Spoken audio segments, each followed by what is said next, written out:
एक समय की बात है, एक गांव के पास एक घना जंगल था।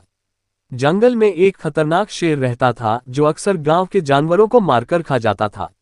गांव वाले उससे बहुत परेशान थे, लेकिन वे उसका कुछ नहीं कर सकते थे। गांव में एक बूढ़ी औरत रहती थी जो बहुत चालाक थी। एक दिन जब वह जंगल से लकड़ियां बटोर रही थी, तभी शेर वहां आ गया।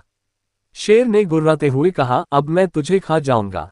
बुढ़िया घबराए नहीं। वह समझ गई कि अगर उसे अपनी जान बचानी है तो उसे अपनी बुद्धि का उपयोग करना होगा। उसने हंसते हुए कहा, अरे शेर महाराज, मुझे खाने से पहले एक बार सोच लीजिए।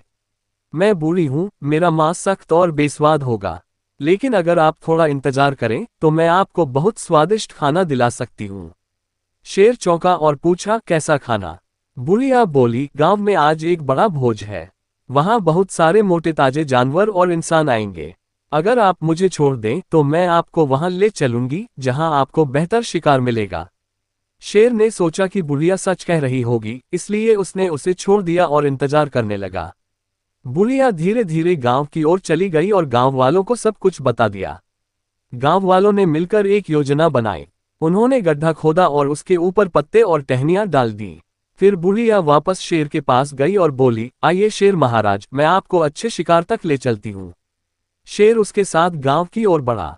जैसे ही वह गड्ढे के पास पहुंचा, बुढ़िया बोली, बस यहाँ रुकिए, मैं आपको शिकार दिखाती हूँ। शेर जैसे ही आगे बढ़ा, वह गड्ढे में गिर गया। गांव वालों ने तुरंत गड्ढे को घेर लिया और शेर को मार डाला। इस तरह बुढ़िया की चालाकी और गांव वालों की समझदारी से पूरे गांव को शेर से मुक्ति मिल गया।